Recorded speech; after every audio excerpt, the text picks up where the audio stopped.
Hello and welcome to another video. I believe this is part 6 and it's that time of week again. I'm back in the car and as I said in the last video, I'm not going to do any more on the calipers. I've still got the other side to do. Today I'm going to just whip straight through them, get them all done, and then I think we're going to get on to getting the front pads done. I would do the rear pads, but the company I bought the pads from sent me the wrong ones. It's one of those online websites where you type in your number plate and you choose the model of your car and all this stuff. And yeah, out of the choices they gave me loads of different brands, but all the same type. And they sent me ones, I think they must be for the old shape Supra, the Mark III, you know, like the pointy nosed one. Anyway, phoned them up, said can I send it back? They said no, you can't really send it back, which is quite frustrating. I said I'd go down there, I'll just exchange them, because the place that I bought them from is actually quite local. They said no, you have to do it all online. So I've done the whole online thing, and they're saying that they don't do an exchange because it's been opened. Yeah, so that's still ongoing, but I'm just going to buy a new set of pads. But yeah, still waiting for them to turn up in the post, so might do that. I might do a video of that in a later video, but I might not bother.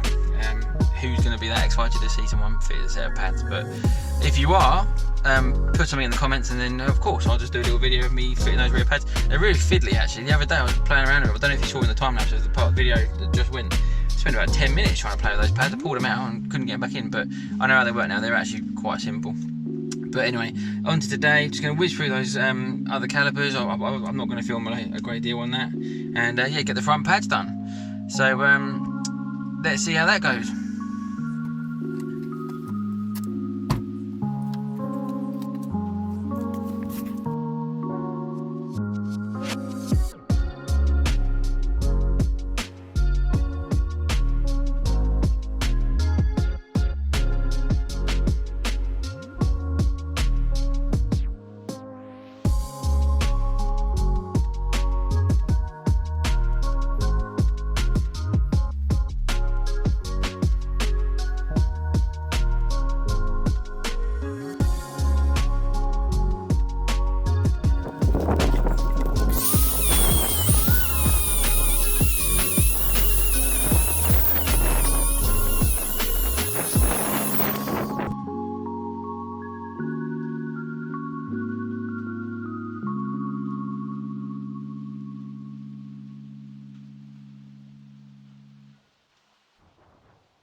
got a couple of extra parcels today. I've got a little bit of satin black paint just to sort of tidy up some of the underneath of the arches area, and I've got a little bit of copper grease as well, the spray on type, so then we can just get those pads in nice and tidily. Potentially getting ready to pack up because it just started raining, but I've tidied up most of the inside, giving a lot of the aluminium a bit of a clean off, and the pads and calipers are all ready to go. Paint's done on the calipers front and back. Yeah, it's all good. Give it a bit of a tidy up and see whether this weather holds off. It's windy as anything today. It's been windy overnight, so definitely windy, but not too chilly here in the wonderful UK. So yeah, see how we get on.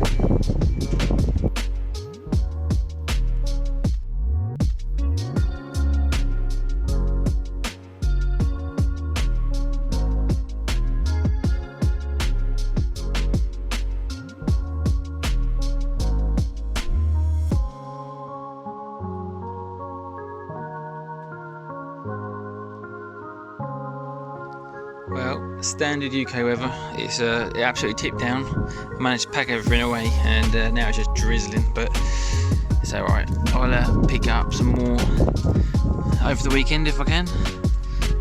Got that one done. All good. And the same for, you can really see it, but the same for that one.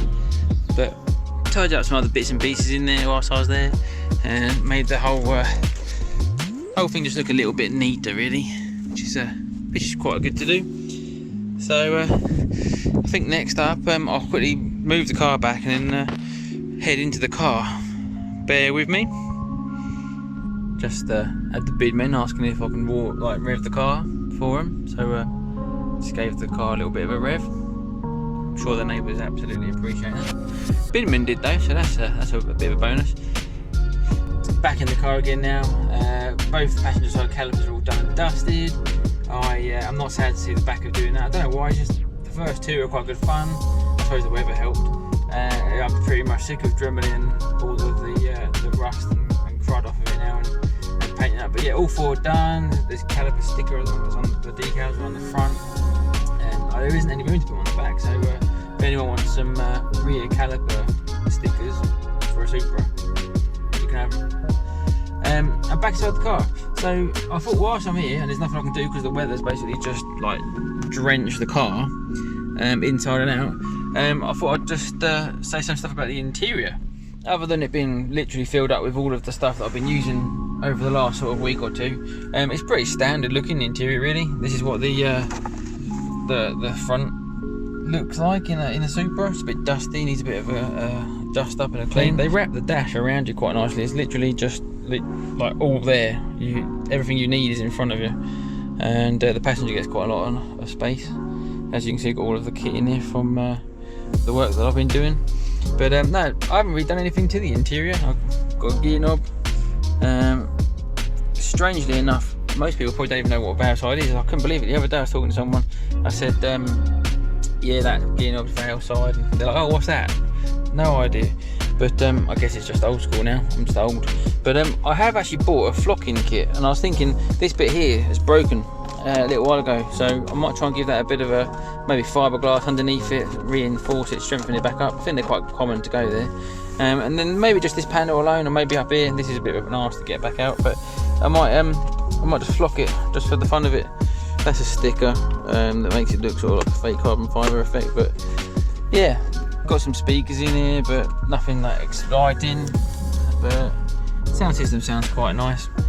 But that's it really. That is the inside of the Supra. Might do a bit more on it soon. If the weather picks up, I'll have a chat to George, see if he can come out, and we'll get the hoovering done in it. Now I'm pretty much done with all the tools and stuff for the outside. I don't have to use the car as a shed anymore. I have actually got a roll cage in here. I didn't think to mention. It's just the rear one, like a half one. Got it off of the forum, someone made it. Really good job actually, really like it. I've primered it and sprayed it back. Been in there for quite a long time. I don't really notice anything amazing from having a roll cage, but when I originally first put it in, I did notice that the car used to creak a little bit, like just the rear tailgate and stuff like that. Not bad, but you might every now and again you might hear it creak. But with the roll cage, you don't hear anything. I think he just made it all a little bit more solid, but that could just be complete myth, and I'm just imagining the rubbers on the were probably just better than they were. But that is the interior of the Supra, and I haven't really got much else to do until the weather picks up. I have got a new feature that I was going to add to this this particular video. In my truck, in the Hilux, I drive around and I've got a dash cam in there. The amount of idiots that do like stupid things, so I thought what I'd do is I'm going to make a new feature and call it something like Chris's dash cam diaries or something like that. So nothing exciting has really happened over the last sort of this year really, but I got two things that popped up the other day, so we'll put them in here and then hope the weather picks up, and then maybe over the next couple of days come back out here and do some more. I've got to get these cam covers done because the rear driver side cam cover is just leaking a little bit. I've got a little bit of a trickle coming out of it, and can't have that really. I'm gonna like that in an MOT. So get the cam covers done next if the weather picks up. So let's get over to these silly dash cams and well, see how we get on for the next few days.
It's now Sunday. I think we're going to wrap the old video up there. It's going to be a real quick short one.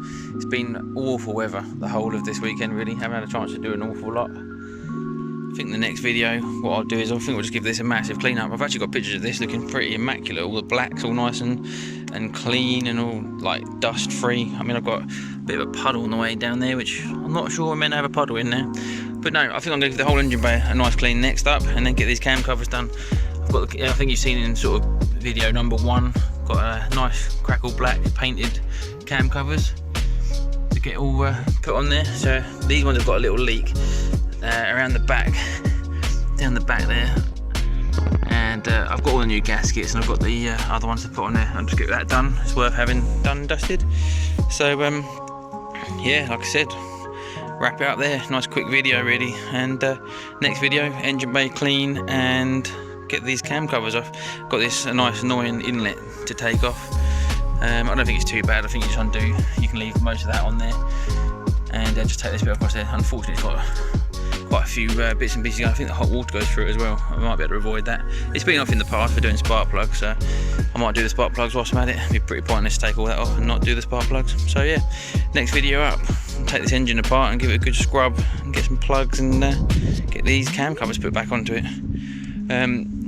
Thanks for watching if you got this far, and I'm desperately trying to get these old subscribers up a little bit, so yeah, if you could get the subscribe button clicked, that'd be brilliant, and we'll catch up with you in the next video.